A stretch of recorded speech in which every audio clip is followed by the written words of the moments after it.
Baik, yang selanjutnya yaitu pembahasan. Untuk artikel pertama ini adalah artikel dari Ronald R. Butters yang berjudul Pidato Penutup Mantan Presiden, Etika, Praktik Terbaik, dan Standar. Dalam artikel ini menjelaskan adanya sebuah asosiasi yang bernama Asosiasi Internasional Ahli Bahasa Forensik atau The International Association of Forensic Linguists atau IAFL.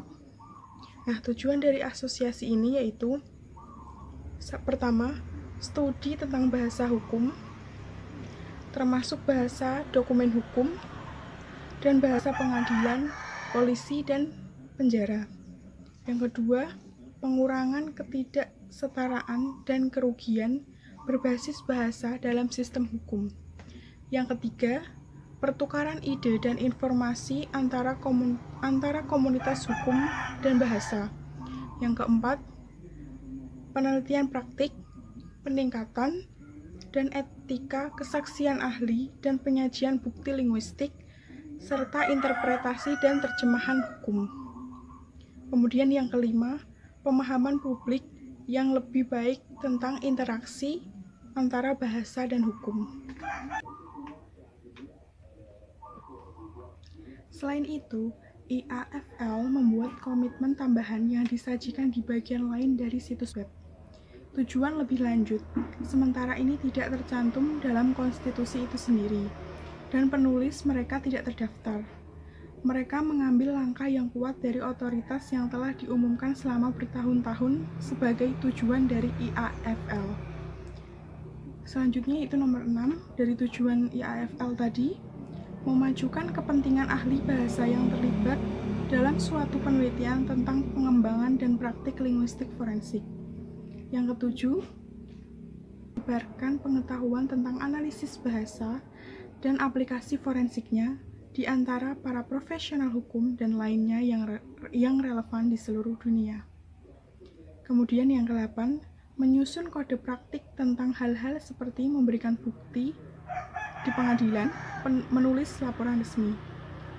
Ke-9, mengumpulkan korpus komputer dari pernyataan, pengakuan, catatan bunuh diri, bahasa polisi, dan lain-lain yang dapat digunakan dalam analisis komparatif teks yang disegmentasikan.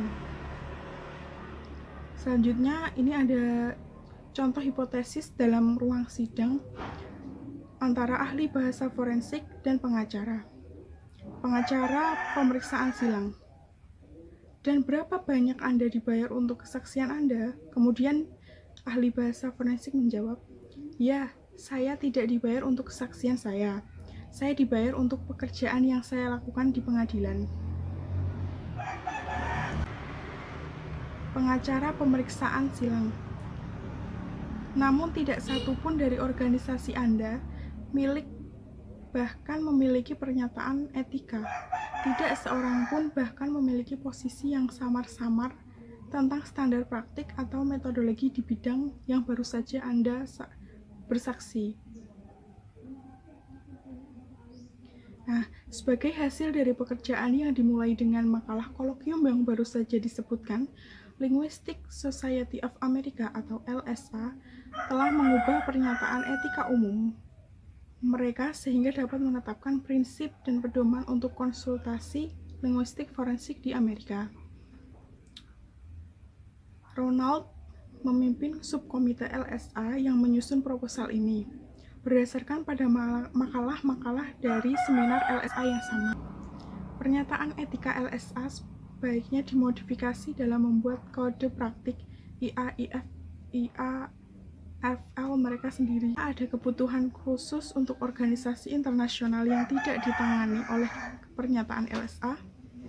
Apakah ada kebutuhan khusus untuk LSA yang seharusnya tidak muncul dalam kode praktik organisasi internasional?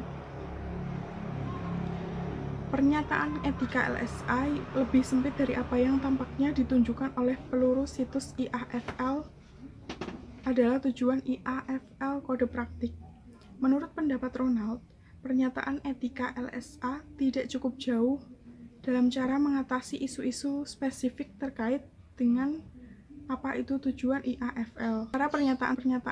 Sementara pertanyaan-pertanyaan berikut hanya tentang analisis kepenulisan. Masalah berupa juga muncul di bidang lain dari upaya linguistik forensik. Yang pertama, haruskah IAFL mengambil posisi spesifik pada sarana dan kebutuhan untuk memperhitungkan perbedaan genre antara set diketahui K dan set dipertanyakan Q? Pertanyaan-pertanyaan berikut berjumlah 10. Yang kedua, bukankah standar pembuktian harus lebih jauh tinggi? Bukankah standar pembuktian harus jauh lebih tinggi untuk kesaksian di ruang sidang daripada untuk perusahaan investigasi? Pertanyaan-pertanyaan serupa muncul hingga 10 pertanyaan mengenai kepenulisan. Hingga pertanyaan terakhir yaitu, tidak bisakah kita memohon ahli bahasa forensik yang memeriksa ejaan dan tanda baca untuk memperhitungkan bahwa fitur otomatis dari pengolah kata sering secara otomatis membuat koreksi yang penulis mungkin tidak dibuat atau terburu-buru untuk berubah. Orang dapat berargumen bahwa setidaknya di Amerika atau mungkin di negara lain, jika kesaksian diizinkan berdasarkan laporan, sistem peradilan yang bermusuhan memungkinkan untuk diubah oleh para ahli bahasa yang lain, yang mempertanyakan metodologi dan hasil. Lebih jauh lagi, penggunaan pernyataan ahli dalam keadaan seperti itu setidaknya memungkinkan kesaksian ahli dari kedua sisi, yang mungkin lebih sesuai untuk kepentingan pengadilan. Karena tidak memiliki laporan linguistik forensik yang sama sekali akan membuat hakim berspekulasi tentang kemungkinan kepenulisan sendiri, yaitu fakta yang diserahkan pada pengetahuan awam mereka sendiri. Dalam menulis artikel ini, Ronald menyarankan agar kita setidaknya mempertimbangkan bagaimana kita bisa dan bahwa kita harus mencegah penggunaan analisis kepenulisan yang diduga tidak sesuai dengan standar ilmiah tinggi IAFL yang telah diwakili secara umum oleh makalah yang telah disajikan di sini dalam beberapa hari terakhir.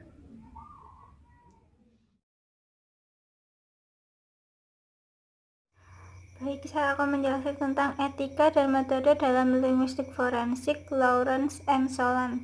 Dengan wawasan dan keterbukaan, Roland Barthes mengingatkan kita bahwa ahli bahasa forensik, seperti para praktisi dan sebagian besar bidang ilmu forensik, telah melakukan banyak bidang mereka secara substansif, daripada mereka harus memajukan secara etis. Program yang dia sarankan adalah program yang ambisius. Barthes mengeluh bahwa identifikasi kepenulisan forensik tidak hanya memiliki seperangkat pemahaman yang disepakati tentang metodologi, tetapi kekurangan juga dan membutuhkan standar sehingga kesimpulan palsu berdasarkan data yang tidak memadai dan analisis yang buruk tidak berlaku sebagai kesimpulan yang valid. Mengangkat 2 poin di sini sebagai tanggapan dan sampai batas tertentu dalam elaborasi. Yang satu menjelaskan masalah etika sedikit berbeda, yang lain menyarankan alasan untuk optimisme. Poin pertama, bahwa konflik kepentingan melekat dalam kesaksian ahli forensik, terutama oleh mereka yang mencari nafkah atau setidaknya bagian penting dari kehidupan mereka sebagai ahli konsultasi, memang dapat diatasi dengan mengembang metode yang dapat ditunjukkan, baik diagnostik maupun yang dapat ditiru. Poin kedua, bahwa pekerjaan dalam ilmu komputer dan linguistik komputasi bergerak menuju menjawab banyak pertanyaan spesifik yang menimbulkan tentang standar spesifikasi di lapangan. Tanggapan terhadap pemikiran Roland Barthes. 1. Konflik kepentingan yang melekat dalam konsultasi forensik. Pertimbangan sketsa berikut tentang saksi ahli Lucy. Lucy adalah profesor linguistik komputasional dan saat ini memiliki proyek didanai hibah untuk identifikasi kepenulisan yang ia berharap akan memiliki aplikasi praktis pada akhirnya. Lacey tertarik mengambil kasus, menganalisis sesuai dengan metode yang telah dia kembangkan, dan menyimpulkan berdasarkan penerapan algoritmanya bahwa dokumen yang dipertanyakan yang diajukan pengacara sangat tidak mungkin telah ditulis oleh orang yang tulisannya diketahui dia telah dibandingkan itu. Dia mengatakan kepada pengacara bahwa dia akan dengan senang hati memberikan kesaksian tentang semua itu karena dia terus bekerja di lab untuk meningkatkan tingkat penolakan akurat 90% atas kepenulisannya. Bandingan metode Lucy dan Lacey. Lacey adalah konsultasi forensik selama 2 dekade terakhir. Bidang linguistik forensik bidang forensik berkembang sebagai bidang Lacey, lebih dari Lucy, dan ia telah menyebabkan beberapa masalah yang diamati oleh Butter. Banyak yang terlibat di lapangan, terutama spesialis atribusi kepengarangan yang mengandalkan penanda gaya melakukan sedikit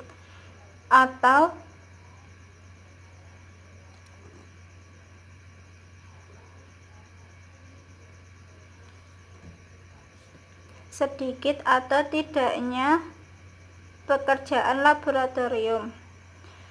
Saya melihat lebih mencerminkan realitas konflik antara mempromosikan karir seseorang dan mempromosikan penelitian ilmiah. Ada ketegangan serius antara dua tujuan komunitas linguistik forensik yang dibahas. 1. Penelitian praktik, meningkatkan dan etika kesaksian ahli dan penyajian bukti linguistik serta interpretasi dan terjemahan hukum. 2. Memajukan kepentingan ahli bahasa yang terlibat dalam peneliti tentang pengembangan dan praktik linguistik forensik. Hasil dari perkembangan ini adalah bahwa tidak selalu mungkin untuk menilai kesaksian forensik terhadap praktik biasa di antara ahli bahasa, karena ahli bahasa tidak biasanya terlibat dalam kegiatan yang menghasilkan kesaksian ahli. Semua ini berarti bahwa konflik kepentingan yang saya jelaskan secara kelembagaan berakar pada setidaknya bagian dari komunitas linguistik forensik yang bersaksi. C. Tren saat ini dalam atribusi pengarang linguistik forensik. Secara singkat, tentang bagaimana bidang ini tampaknya berkembang untuk membawa keseimbangan yang sehat antara teori dan praktik dalam identifikasi linguistik forensik. Yang pertama, berharap bahwa jika pendekatan komputasi mencapai tingkat kematangan dan konsensus, mereka akan jauh lebih sering diterima oleh pengadilan daripada pendekatan yang bagian besar didasarkan pada intuisi. Bahkan intuisi yang sangat baik berdasarkan pengalaman dan pembelajaran. Kedua, akan menjadi tanggung jawab mereka yang karenanya telah lebih intuitif gaya untuk menunjukkan dasar ilmiahnya. Ini dapat dicapai dengan menggabungkan fitur gaya ke dalam algoritma komputasi yang dikembangkan oleh ahli bahasa komputasi dan ilmuwan komputer. Saya akan menerangkan artikel ketiga dengan judul Linguistik Forensik, Tinjauan Persimpangan dan Interaksi dari Bahasa dan Hukum. Topik permasalahan dalam artikel ini yaitu hukum tidak dapat dipahami tanpa bahasa. Tanpa bahasa tidak akan ada hukum, tidak ada pengadilan, dan dalam beberapa kasus tidak ada bukti. Artikel ini memberikan pembaca gambaran mengenai ikhtisar tentang persimpangan antara linguistik forensik dan area lain dari linguistik terapan, terutama sosiolinguistik, pragmatik, dan analisis wacana. Di 3 bidang yang saling terkait meliputi bukti linguistik, bahasa dan hukum, dan bahasa selama prosedur hukum dan wacana ruang sidang. Ini telah menunjukkan bagaimana linguistik terapan dapat berkontribusi tidak hanya pada kodifikasi undang-undang yang lebih dimengerti, tetapi juga pada pemeliharaan hak-hak populasi yang rentan secara linguistik. Tujuan dari artikel ini yaitu untuk memberikan tinjauan umum bidang linguistik forensik dengan menyoroti berbagai cara disiplin yang telah memberikan kontribusi penting bagi sistem peradilan pidana. Kemudian bagian berikutnya menyajikan beberapa kasus hukum yang paling terkenal dan dibahas serta menguraikan persimpangan antara linguistik forensik dan linguistik terapan dalam 3 bidang yang saling terkait. Yang pertama yaitu bahasa sebagai media komunikasi antara otoritas penegak hukum dan tersangka atau saksi. Yang kedua, bahasa hukum meliputi masalah kejelasan, interpretasi, dan konstruksi bahasa hukum. Yang ketiga, kejahatan bahasa dan bukti linguistik yang meliputi penggunaan, validitas, dan keandalan di ruang sidang.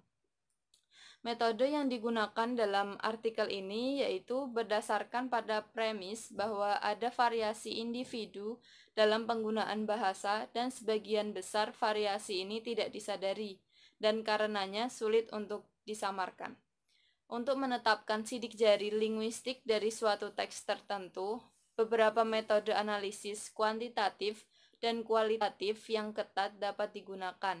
Sebagai aturan umum, ahli bahasa forensik membandingkan teks yang disajikan sebagai bukti dengan teks lain yang ditulis atau diucapkan oleh penulis yang diduga tulisan yang dikenal dan menentukan kemungkinan bahwa orang yang sama atau berbeda menghasilkan teks yang dipertanyakan. Pembahasan dibagi menjadi 5 poin. Yang pertama yaitu kejahatan bahasa. Ada berbagai kejahatan yang dilakukan melalui bahasa saja, seperti ajakan, konspirasi, suap, sumpah palsu, penistaan, ancaman, dan plagiarisme. Perbedaan utama antara hal tersebut dan jenis kejahatan lain di mana bukti linguistik terlibat adalah tidak menentukan kepengarangan, tetapi lebih pada mengidentifikasi apakah kejahatan ini terjadi atau tidak. Karena kejahatan ini pada dasarnya adalah tindak tutur, maka harus diperhitungkan tidak hanya apa yang telah dikatakan, tetapi juga apa yang dimaksud dan dampaknya terhadap pendengar. Misalnya, meskipun ancaman, janji, atau peringatan mungkin memiliki efek yang sama pada pendengar atau membuat dia melakukan sesuatu, itu hanya dapat dianggap sebagai ancaman jika ada intimidasi. Poin yang kedua yaitu bahasa hukum, kecerdasan dan interpretasi bahasa hukum. Orang biasa harus berurusan dengan sejumlah dokumen secara teratur, seperti dokumen real estate, perjanjian lisensi penggunaan akhir, formulir Medicare, formulir cacat militer, perjanjian sewa, kontrak, undang-undang, wasiat, dan semua jenis kebijakan. Kelemahan dari tingkat kesederhanaan ini adalah bahasa hukum yang akhirnya menjadi sangat tidak ramah pengguna untuk konsumen non-ahli. Meskipun hakim sering mengandalkan kamus untuk memberikan mereka definisi resmi kata-kata yang ditemukan dalam undang-undang, ahli bahasa forensik lebih suka mendasarkan definisi mereka pada pengamatan penggunaan kata-kata tersebut. Alasannya adalah jumlah kata sehari-hari yang umum yang ketika digunakan sebagai jargon hukum memiliki arti yang sangat berbeda atau homonim hukum.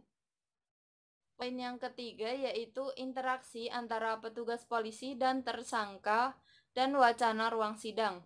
Untuk memahami seluk-beluk interaksi antara lawan bicara, prinsip kerjasama Paul Grice dan teori tindak tutur sangat membantu. Menurut prinsip kooperasi Grice, ada 4 prinsip yang perlu dihormati untuk komunikasi yang efisien.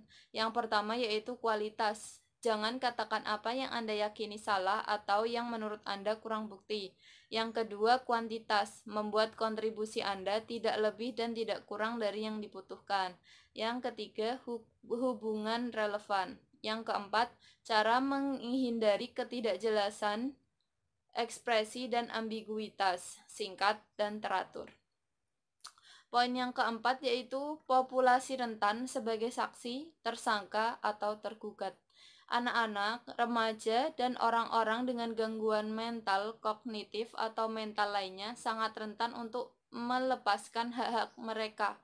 mengubah pernyataan mereka, membuat pengakuan palsu, atau menerima perjanjian pembelaan. Poin yang terakhir yaitu interpretasi pengadilan.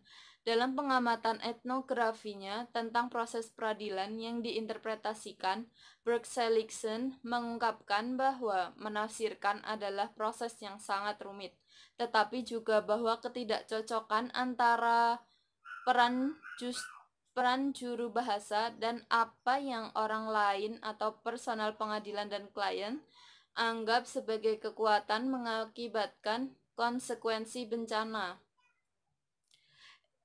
Ides menunjukkan 5 argumen umum yang menentang penggunaan juru bahasa di ruang sidang. Yang pertama, apakah penerjemah akan mengubah jawaban atau untuk melawan kasus terdakwa? Yang kedua, apakah penerjemah membantu saksi atau apakah terdakwa mengharapkan penerjemah membantu mereka? Yang ketiga, apakah penggunaan juru bahasa akan memberikan waktu tambahan bagi saksi untuk menyiapkan jawaban, atau jika terdakwa mengerti bahasa Inggris sebagian. Yang keempat, apakah akan lebih sulit untuk mengukur kredibilitas saksi? Yang kelima, apakah juru bahasa akan menyediakan penyangga atau pengacara dan saksi?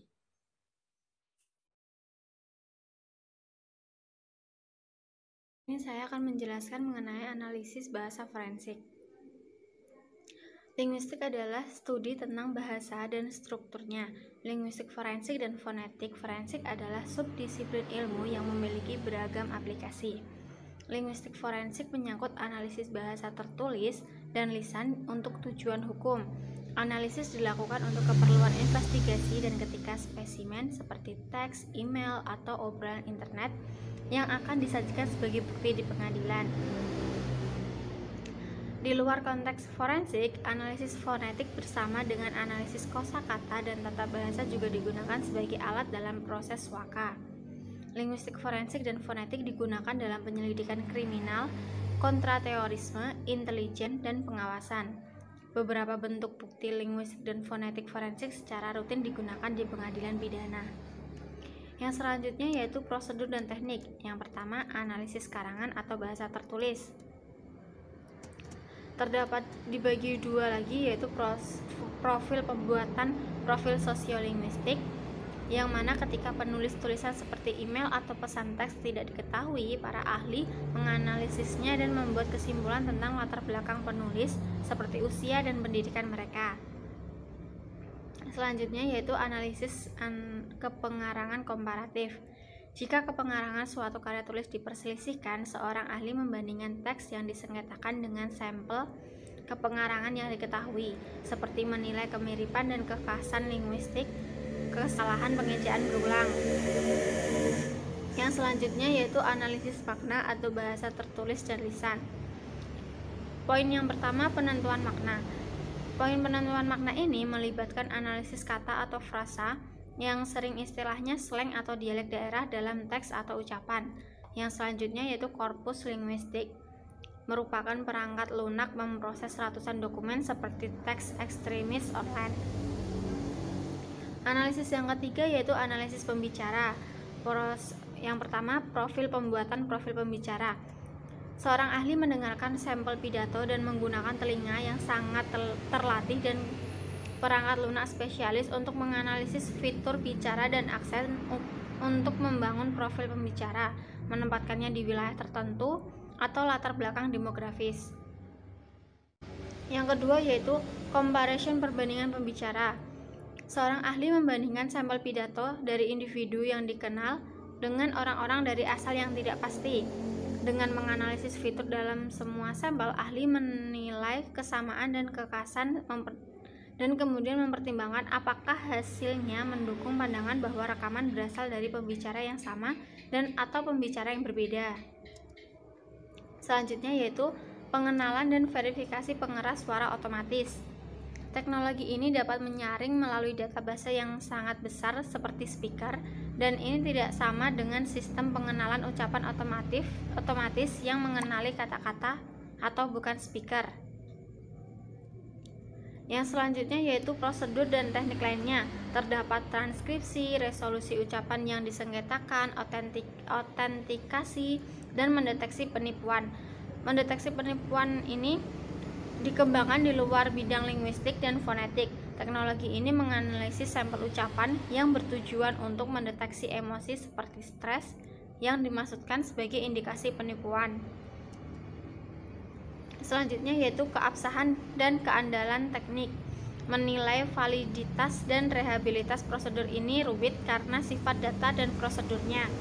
Di bidang ilmu forensik seperti analisis DNA, data pada tingkat populasi memungkinkan para ahli untuk menghitung probabilitas bahwa dua sampel memiliki asal yang sama.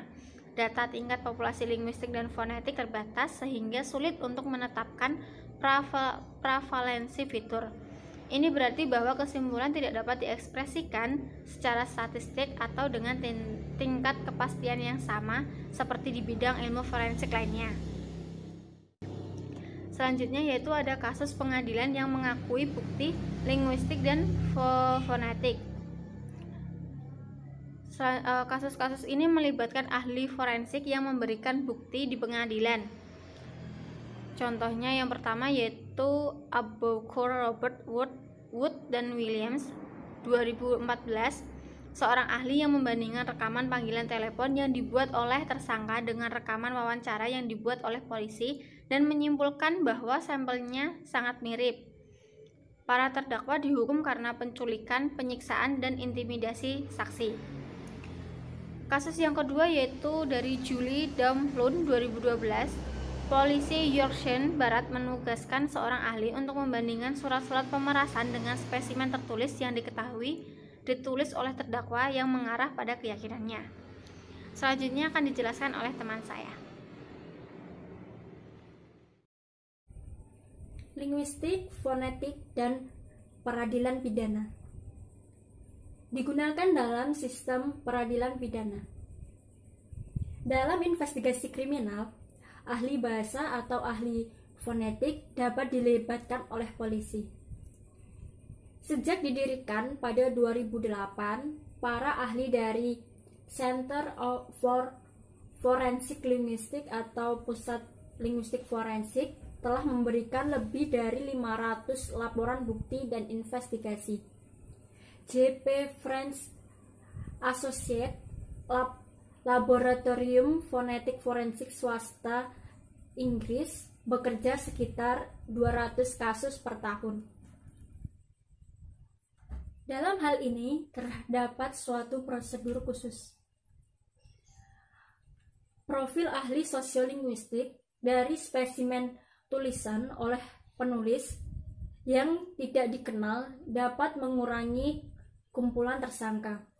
Apabila teks telah dikirim dari ponsel seseorang yang hilang atau diduga mati, seorang pakar menganalisis teks-teks yang menarik dan melaporkan kesamaan mereka dengan teks-teks yang diketahui oleh orang yang hilang, tersangka, atau orang lain. Jika ada saksi mata untuk kejahatan, polisi dapat menggunakan parade suara. Dalam surat edaran kantor pusat 2003, menyarankan bahwa polisi harus berkolaborasi dengan ahli fonetik yang menerapkan teknik perbandingan pengeras suara ketika memilih suara. Ketika ada keraguan tentang siapa yang berbicara dalam investigasi kriminal dan ada beberapa tersangka, CPS atau pertahanan melibatkan analis ahli yang menyajikan temuan mereka sebagai bukti. Kekhawatiran tentang penggunaan dalam investigasi kriminal. Peneliti dan praktisi akademis memiliki 4 bidang utama yang menjadi perhatian dalam investigasi kriminal. Yang pertama, peraturan keahlian. Kekhawatiran utama adalah bahwa keahlian yang di bawah standar dapat menyebabkan keguguran keadilan. Meskipun tidak diketahui apakah ini telah terjadi di Inggris seseorang dipenjara secara salah di Italia karena kesalahan dalam laporan fonetik forensik.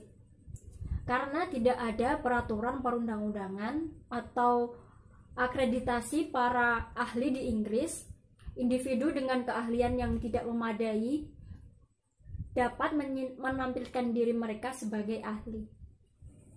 Yang kedua, memahami keterbatasan. Para peneliti dan praktisi menyoroti bahaya efek CSI di mana representasi TV dan film dari ilmu forensik meningkatkan harapan. Hal ini menyajikan dua masalah. Yang pertama, juri mengharapkan prosedur tertentu dimungkinkan yang tidak dinyatakan oleh para ahli, seperti analisis kepribadian, menentukan kebenaran dan kepalsuan, dan menilai ancaman dalam intonasi ucapan. Yang berikutnya adalah juri mengharapkan simpulan yang disampaikan dengan pasti. Yang ketiga, mengekspresikan kesimpulan. Beberapa ahli fonetik dan ahli bahasa frustrasi oleh tekanan untuk menyajikan kesimpulan numerik dan menyatakan kepastian, karena ini umumnya tidak mungkin. Mengekspresikan kesimpulan sehingga hakim dan juri dapat memahami dan mengevaluasinya telah disorot sebagai masalah lintas ilmu forensik. Ada kekhawatiran tentang bagaimana statistik probabilitas dapat dipahami dan bagaimana apakah mungkin untuk mengubahnya secara akurat dalam simpulan kualitatif. Yang keempat, keterbatasan teknis. Beberapa akademisi dan praktisi menyoroti keterbatasan dalam berbagai prosedur yang digunakan dalam investigasi kriminal. Mereka menegaskan bahwa profil sosiolinguistik yang digunakan dalam penyelidikan itu tidak bisa dan tidak boleh diajukan sebagai bukti. Parade suara dianggap efektif oleh ahli fonetik tetapi panjang dan mahal. Akademisi sedang meneliti bagaimana cara merampingkan dan penggunaan parade suara. Beberapa psikolog skeptis tentang parade suara karena bersifat kompleks dari memori suara. Mereka menganggap pengenalan suara kurang dapat diandalkan dibandingkan pengenalan wajah. Keandalannya sendiri tidak pasti. Suaka dan analisis bahasa. Jika ada keraguan seputar klaim asal pemohon suaka, Home Office melakukan beberapa prosedur termasuk analisis bahasa untuk menguji klaim tersebut. Masalah menggunakan analisis bahasa dalam menentukan status pengungsi. Meskipun ahli fonetik dan ahli bahasa mendukung adanya konsep teoretis analisis bahasa bersama dengan ilmuwan sosial dan praktisi hukum, mengkritisi prosedur yang berusaha untuk menentukan kebangsaan atau asal. Mereka semua menyatakan bahwa hubungan antara bahasa dan kebangsaan adalah hal yang rumit. Bahasa tidak selalu memetakan dengan rapi batasan-batasan geografisnya.